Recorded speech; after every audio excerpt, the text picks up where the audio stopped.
The dust clouds kicked up by Samuel Sam Crawford's horse stretched behind him like a brown ribbon across the endless prairie. It was the summer of 1882, and the frontier town of Millbrook lay 3 days behind him. Sam rode with purpose, his weathered face set in grim determination as he guided his mare through the rolling hills of what would later become eastern Montana territory. Sam was not like other men who traveled these dangerous lands. While most moved in groups for safety, he chose solitude. His reputation preceded him wherever he went. Some called him a bounty hunter. Others whispered he was a lawman without a badge. The truth was more complicated than either label suggested. At 42 years old, Sam had already lived several lifetimes. His hands, scarred from countless encounters, held the reins with practiced ease. A Navy Colt revolver hung at his hip, and a Winchester rifle rested in the saddle scabbard. These weapons were not for show. In the lawless expanse of the frontier, they were the difference between life and death. The story that would define Sam's legacy began 3 weeks earlier in the bustling town of Cedar Falls. He had been sitting in Murphy's saloon, nursing a whiskey and minding his own business, when Sheriff Tom Bradley approached his table. Bradley was a good man, honest in a world where honesty could get you killed. "Sam," Bradley said, pulling up a chair without invitation, "I need your help." Sam looked up from his drink, his gray eyes studying the sheriff's worried face. "What kind of help?" "There's been trouble in Millbrook, real trouble." Bradley lowered his voice. 3 good men have been found dead in the past month. All of them were asking questions about something they shouldn't have been asking about. Sam waited. He had learned long ago that patience often revealed more than pressing for answers. "The thing is," Bradley continued, "these weren't random killings. Someone's covering something up, something big. The territorial marshal sent a man to investigate 2 weeks ago. Yesterday, his horse came back to town without him." This caught Sam's attention. The territorial marshals were tough men, trained to handle the worst the frontier could offer. For one to simply disappear suggested something darker than common outlawry. "What makes you think I can succeed where a marshal failed?" Sam asked. Bradley smiled grimly. "Because you're not wearing a badge. And because you know how to become invisible when you need to." Sam finished his whiskey and set the glass down carefully. "What else aren't you telling me?" The sheriff glanced around the saloon before speaking. "The dead men, they were all connected to the railroad survey that came through Millbrook last spring. Word is they found something that certain powerful people don't want getting out." The railroad. Sam should have known. Wherever the iron rails were planned to go, trouble followed like vultures after a battlefield. Land speculators, corrupt officials, and ruthless businessmen all scrambled to profit from advanced knowledge of railroad routes. Men died for such information. "And you want me to find out what they discovered," Sam said. "I want you to find out who's killing to keep it secret," Bradley corrected. "The territorial governor is breathing down everyone's necks. If we don't get answers soon, they're sending in the cavalry, and you know what that means." Sam did know. Military intervention meant martial law, suspended civil rights, and innocent people caught in the crossfire. It also meant whoever was behind the killings might disappear forever, taking their secrets with them. "My usual fee," Sam said simply. "Agreed." That night, Sam prepared for the journey as he always did. He cleaned his weapons, checked his supplies, and studied the crude map Bradley had given him. Millbrook was a small town, maybe 300 people, situated near the confluence of 2 rivers. It was the kind of place where everyone knew everyone else's business, which made secrets both harder to keep and more dangerous when discovered. Sam had dealt with frontier conspiracies before. They usually involved land grabs, mining claims, or cattle rustling operations. But something about this situation felt different. The systematic elimination of witnesses suggested organization and resources beyond the typical frontier criminal enterprise. He left Cedar Falls before dawn, taking the northern route that would bring him to Millbrook from an unexpected direction. Sam had survived this long by being unpredictable. If someone was watching the main roads, they would not see him coming. The first day's ride took him through familiar country. Rolling grassland stretched to the horizon, broken by the occasional creek or stand of cottonwood trees. He saw antelope in the distance and the tracks of a buffalo herd that had passed through recently. This was still wild country, where nature ruled and man existed by its sufferance. By evening, Sam made camp in a hidden valley where a spring provided fresh water and the hills offered protection from prairie winds. He built a small fire, using dry wood that would produce minimal smoke, and prepared a simple meal of bacon and hardtack. As darkness fell, he extinguished the fire and moved his bedroll 50 yards away, old habits from his scouting days in the war. The second day brought changes in the landscape. The grass grew thicker, the streams more numerous. This was better country, the kind that attracted settlers and speculators alike. It was also the kind of country worth killing for. Sam encountered his first sign of trouble near midday. Fresh wagon tracks crossed his path, moving fast and loaded heavy based on the depth of the ruts. But what caught his attention were the horseshoe prints alongside the wagon tracks. Shod horses, ridden hard, at least 6 of them. In this part of the territory, that many armed men traveling together usually meant one of 2 things: cavalry patrol or trouble. Since he had seen no soldiers, Sam assumed the latter. He followed the tracks for an hour before they turned southeast toward the main road. Sam continued north, but with increased caution. His hand rested closer to his gun, and his eyes constantly scanned the horizon for movement. That evening, as he prepared to make camp, Sam heard gunfire in the distance. 3 quick shots, followed by silence. He waited, listening, but heard nothing more. In the morning, he would investigate. For now, discretion was the better part of survival. The third day dawned gray and overcast. Sam broke camp early and rode toward where he had heard the shooting.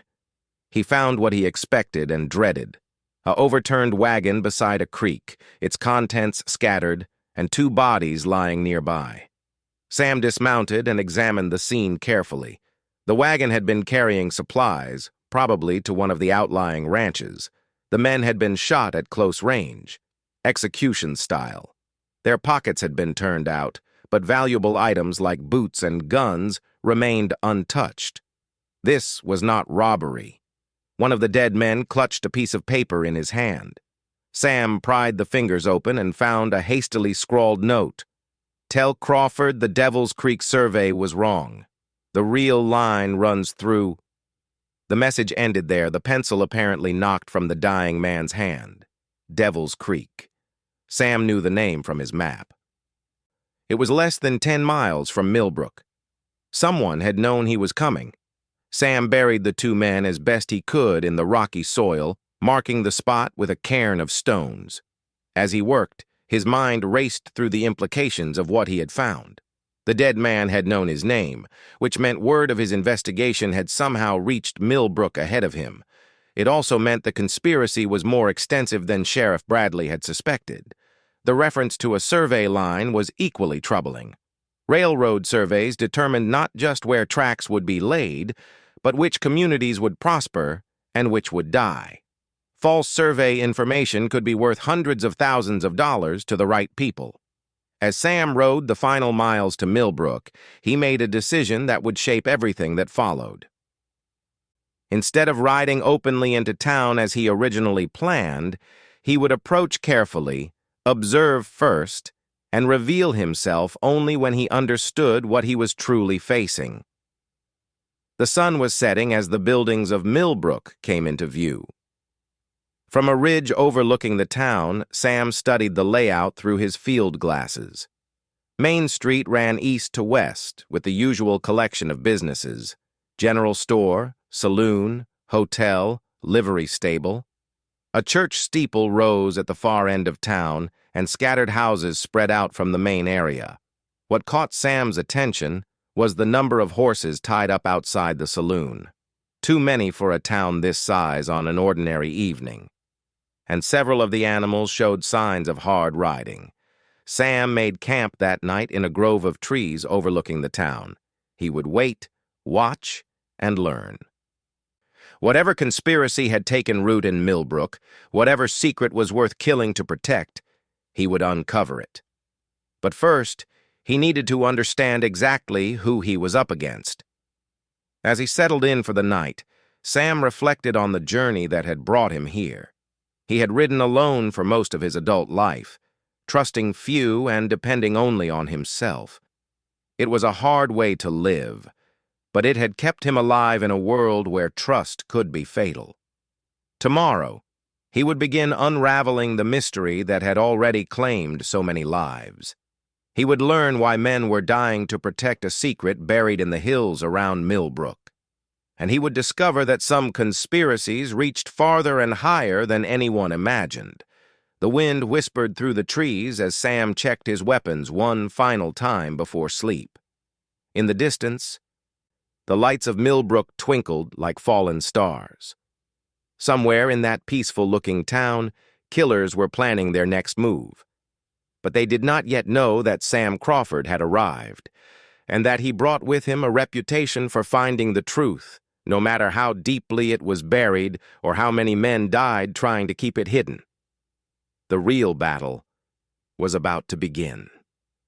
Dawn broke slowly over Millbrook, painting the wooden buildings in shades of gold and amber. From his hidden camp, Sam Crawford watched the town come to life. Smoke rose from chimneys, doors opened, and people began their daily routines. To a casual observer, it appeared to be just another frontier settlement going about its business. But Sam noticed details others might miss. The way certain men gathered in small groups before quickly dispersing when anyone approached. The nervous glances cast toward the hills where he lay hidden. The fact that several windows had been boarded up recently and that the local cemetery showed signs of fresh graves. Sam had spent the night thinking about the dead man's message. Devil's Creek ran just north of town, winding through a series of low hills before joining the larger river system. If there was indeed a false railroad survey, and if the real line ran through a different area, someone stood to make or lose enormous amounts of money.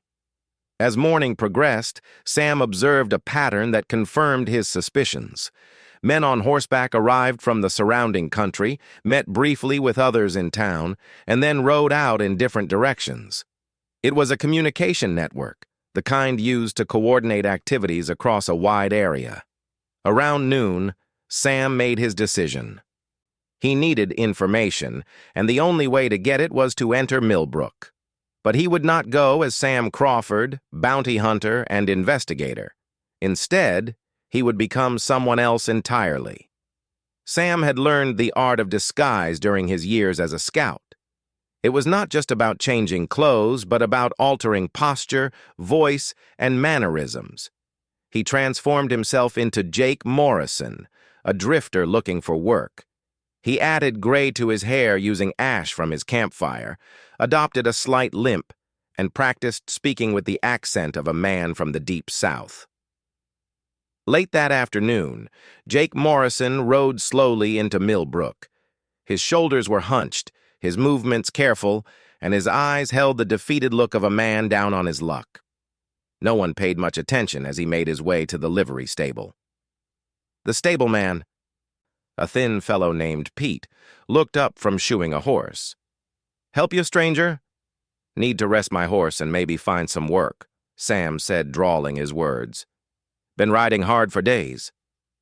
Pete studied him with the careful eye of a man who had learned to judge strangers quickly. "Work's scarce around here. Might try the Double R Ranch, about 10 miles south. They're always needing hands." "Much obliged." Sam handed over his reins and a silver dollar. "Horse needs grain and water. I'll be staying the night if there's a place. Hotel's decent enough. Martha runs a clean establishment." As Pete led his horse away, Sam noted the man's genuine helpfulness. Either Pete was not part of whatever conspiracy gripped the town, or he was an excellent actor. Sam made his way to the Millbrook Hotel, a two-story building that had seen better days but appeared well-maintained. The lobby was small but clean, with a registration desk and a few chairs arranged around a stone fireplace. Martha Henderson, the proprietress, was a woman of perhaps 50 with kind eyes and work-roughened hands. She looked up from her ledger as Sam entered. "Good afternoon. Looking for a room?" "Yes, ma'am. Just for tonight, if you have space." "Room 3 is available. $2 includes breakfast." She turned the register toward him. "Just sign here." Sam signed as Jake Morrison, noting that several other recent entries showed names he did not recognize. Out-of-town visitors were apparently common in Millbrook these days. "You're not from around here," Martha observed as she handed him a key. "No, ma'am. Been traveling, looking for work." Man at the stable suggested the Double R Ranch. Martha's expression darkened slightly. "I'd be careful about the Double R if I were you. Things have been complicated lately." Before Sam could ask what she meant, the hotel door opened and two men entered. Both wore the hard look of professional gunmen, and their eyes immediately fixed on Sam with obvious suspicion. "Afternoon, Mrs. Henderson," the taller of the two said. "We're looking for information about strangers who might have come through town recently." Martha's jaw tightened. "I run a hotel, Mr. Carver. People come and go. That's my business." Carver smiled, but there was no warmth in it. "Of course. We're just concerned about troublemakers, that's all. The Ranchers Association wants to make sure we keep the peace." Sam kept his eyes down and his posture submissive. "I ain't looking for trouble, mister. Just work." Carver studied him for a long moment. "What's your name, stranger?" "Jake Morrison, from Alabama originally." "What brings you to Millbrook, Jake?" "Horse went lame 2 days ago. Been walking most of the way here. Heard there might be ranch work available." The second man, shorter but broader than Carver, spoke for the first time. "You ever been to this part of the territory before?" "No, sir. First time." Carver nodded slowly. "Well, Jake Morrison from Alabama, let me give you some advice. There's been trouble in these parts lately. Strangers asking the wrong questions about things that don't concern them. My advice is to find work elsewhere." "Yes, sir. I understand." The two men left without another word, but Sam caught Carver casting one final glance back through the window. Martha waited until they were gone before speaking. "Those men don't represent any Ranchers Association. They work for someone, but not the local cattlemen." "Who do they work for?" Martha looked around nervously. "I shouldn't say. But since you seem like a decent sort, I'll give you the same advice I've given others. Don't ask questions about Devil's Creek. Don't mention railroad surveys. And don't go wandering in the hills after dark." Sam's pulse quickened. "What's at Devil's Creek?" "Nothing," Martha said quickly. "That's what you need to remember. Nothing at all." That evening, Sam ate dinner in the hotel's small dining room. The food was simple but good, and he listened carefully to conversations around him. Most of the talk was typical small-town gossip, but he noticed certain subjects were avoided entirely. No one mentioned the recent deaths, the missing marshal, or anything related to railroad construction. After dinner, Sam walked to the town's saloon, the Red River. The establishment was busier than he had expected, with perhaps 20 men drinking and playing cards. But the atmosphere felt forced, as if everyone was trying too hard to appear normal.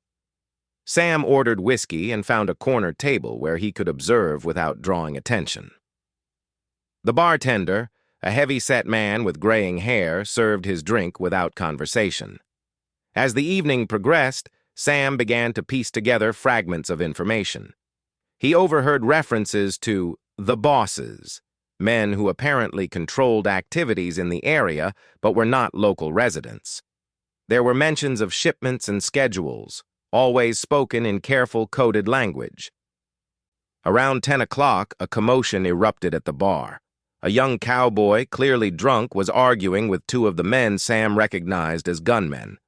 "You can't keep people quiet forever," the cowboy said loudly. "Sooner or later, someone's going to talk about what really happened to Billy and the others." "Shut up, Tommy," one of the gunmen warned. "You're drunk." "Drunk or not, I know what I saw up at Devil's Creek. That railroad survey was—" The gunman's hand shot out, grabbing Tommy by the throat. "I said shut up!" The saloon fell silent. Every eye was on the confrontation, but no one moved to help the young cowboy. Sam forced himself to remain seated, though every instinct told him to intervene. "Let's go outside and cool off," the gunman said, dragging Tommy toward the door. They disappeared into the night, and conversations slowly resumed, but Sam had heard enough.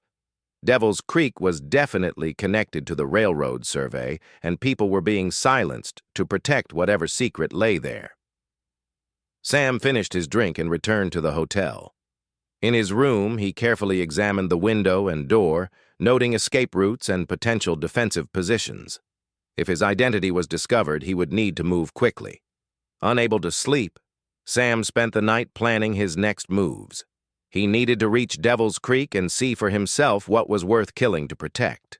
But first, he needed more information about the local power structure and who was really giving the orders. The next morning brought disturbing news. Tommy, the young cowboy from the saloon, had been found dead near the river, apparently the victim of a drowning accident. But Martha Henderson's grim expression told Sam that no one believed it was an accident. "That's the fourth accident in 6 weeks," she whispered as she served Sam breakfast. "All men who asked too many questions or saw too much." "What did they see?" Sam asked quietly. Martha glanced around the empty dining room before answering. "The railroad survey last spring. It was supposed to determine the best route through this region. But some folks think the surveyors found something else entirely. Something that certain people want kept secret."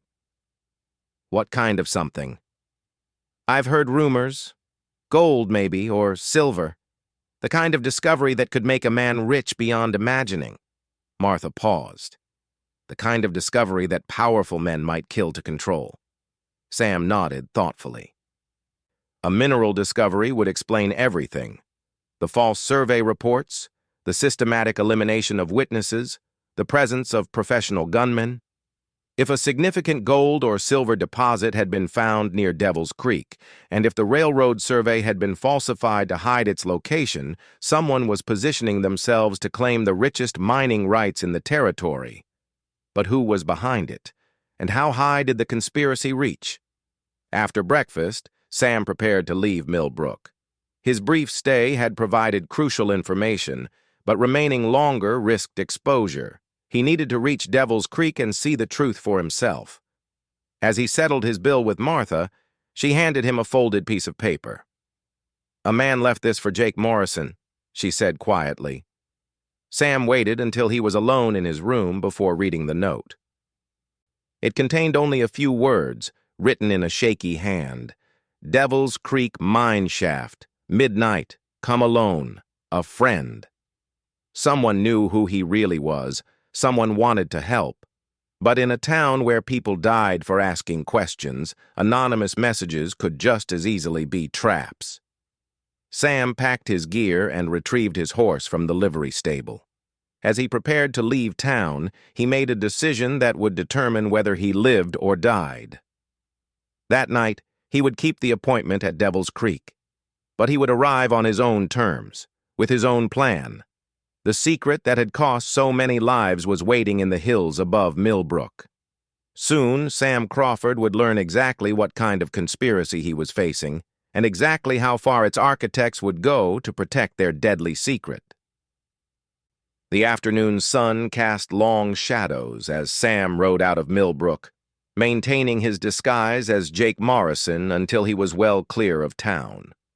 But his mind was already focused on the night ahead and the dangerous rendezvous that awaited him at Devil's Creek. The moon was 3/4 full when Sam Crawford made his way through the rocky terrain toward Devil's Creek. He had spent the afternoon circling wide around Millbrook, approaching the meeting site from an unexpected direction. His horse was hidden 2 miles away, and he moved on foot through the darkness, every sense alert for danger. Devil's Creek wound through a narrow canyon carved from red sandstone over countless centuries. The sound of water running over rocks masked Sam's footsteps as he followed the creek bed upstream. According to his map, the old mine shaft should be located where the creek made a sharp bend to the east. Sam had been careful to arrive 2 hours early. If this was a trap, he wanted to be the one choosing the terms of engagement. He found a position on the canyon rim where he could observe the mine entrance and the surrounding area. Then he settled in to wait. The mine shaft proved to be larger than Sam had expected. Someone had invested serious money in this operation years ago, probably during one of the territory's earlier mining booms. Wooden support timbers framed the entrance, and rusted rails led into the dark tunnel. Most interesting was the evidence of recent activity: fresh wheel ruts, scattered tools, and the remains of several campfires. Someone had been working this mine recently, and working it hard. At 15 minutes before midnight, Sam heard movement in the canyon below. A lone figure approached the mine entrance, moving cautiously and glancing frequently over his shoulder. As the man stepped into a patch of moonlight, Sam recognized him as Pete, the helpful stableman from Millbrook. Sam waited another 10 minutes, watching for signs of other men in the area. When he was satisfied that Pete had indeed come alone, Sam made his way down into the canyon. "Pete," he called softly. The stableman spun around, his hand moving instinctively toward a gun at his hip. "That you, Jake Morrison? Or should I call you Sam Crawford?" Sam stepped into the open, his own hand ready to draw if necessary. "How did you know?" "Your horse," Pete said with a nervous smile. "That mare of yours has distinctive shoes. I've seen the tracks before. When you passed through Cedar Falls 2 months ago on the Henderson job." Sam relaxed slightly. Pete's explanation made sense, and it suggested the man was observant rather than part of the conspiracy. "Why did you want to meet?" "Because innocent people are dying and someone needs to stop it." Pete gestured toward the mine entrance. "You want to know what this is all about? Come inside. But be warned, once you see this, there's no going back. They'll hunt you to the ends of the earth." Sam followed Pete into the mine shaft. The stableman produced a lantern from behind a timber and lit it, casting dancing shadows on the rock walls. They walked perhaps 50 feet into the tunnel before Pete stopped and raised the lantern high. "Look up," he said. Sam tilted his head back and felt his breath catch in his throat. The ceiling of the mine shaft glittered with veins of silver so pure they reflected the lantern light like mirrors. But that was not what made Sam's blood run cold. Embedded in the silver were unmistakable traces of gold, more gold than Sam had seen in a lifetime of frontier living. "Sweet Jesus," Sam whispered. "There's more," Pete said grimly. He led Sam deeper into the mine, past several side tunnels that showed signs of extensive excavation. "This vein runs for miles underground. Some say it's the richest strike ever found in the territory, maybe the richest in the whole country." Sam understood immediately why men were dying. A discovery of this magnitude could be worth millions of dollars. It could fund railroads, build cities, or buy politicians. In the wrong hands, it could corrupt an entire territorial government. "How long have you known about this?" Sam asked. "Since I was a boy.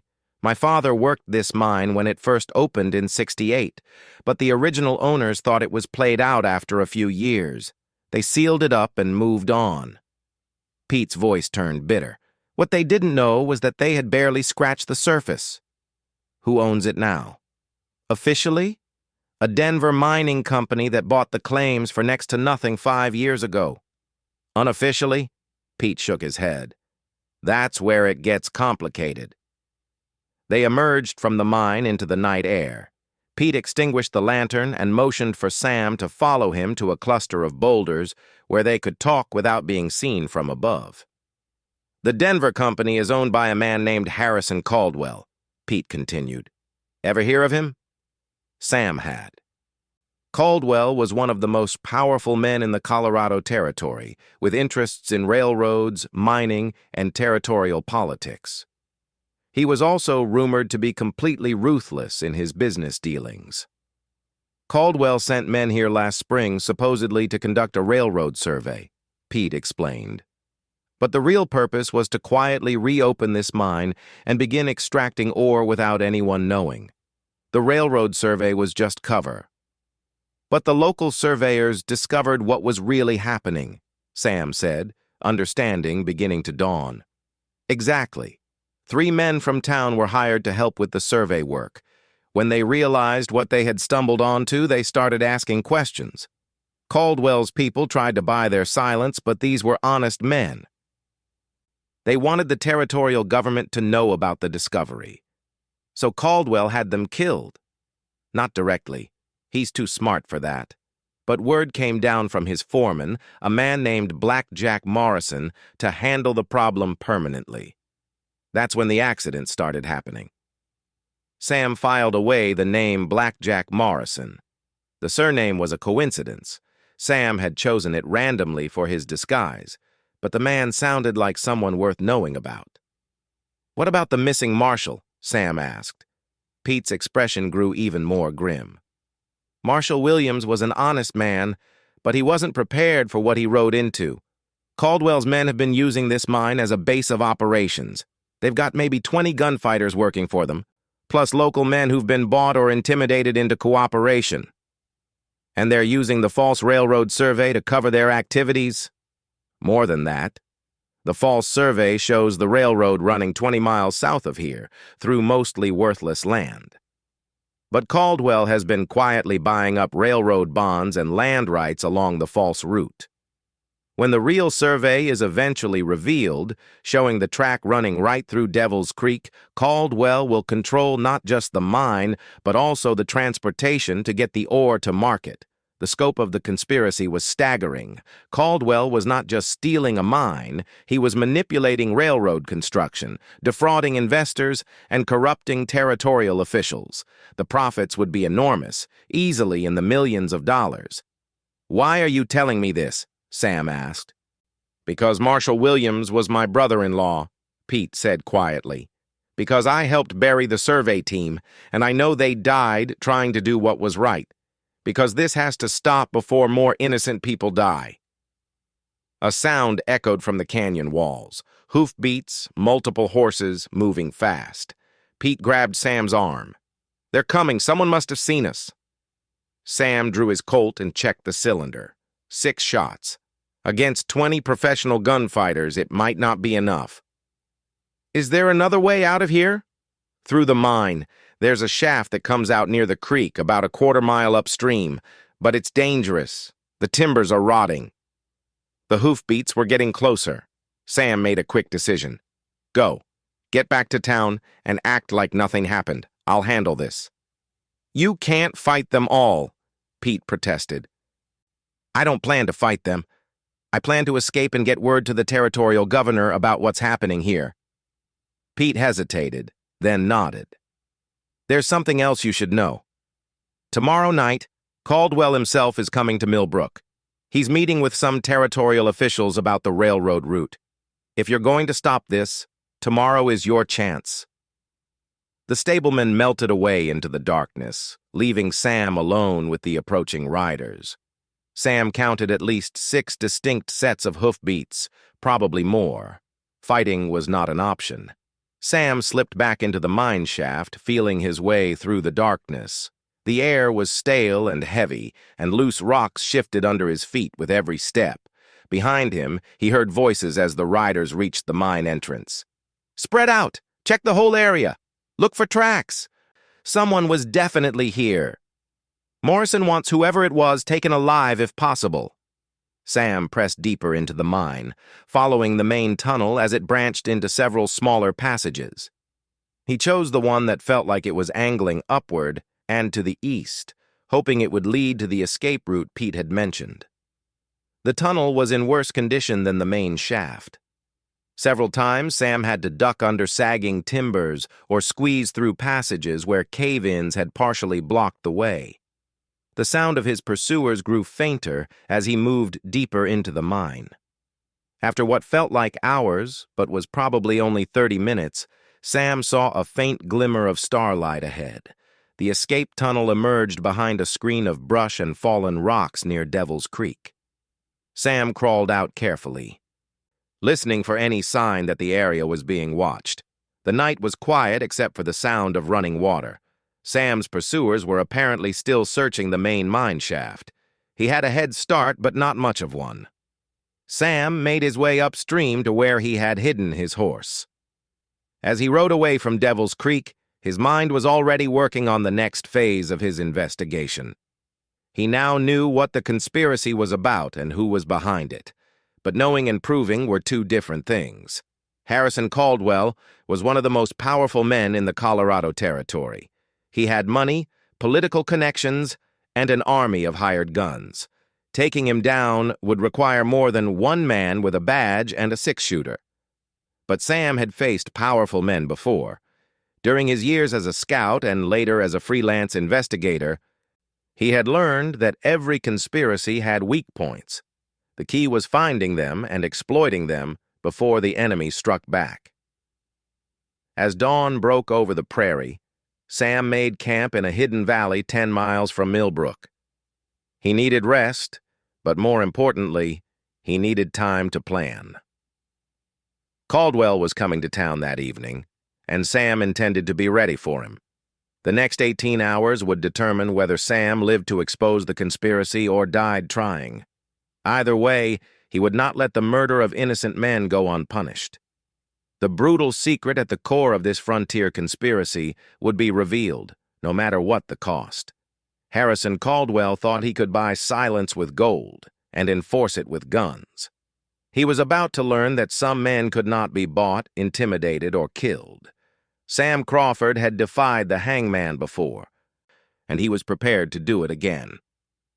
The final confrontation was coming, and when the dust settled, the truth would finally see the light of day.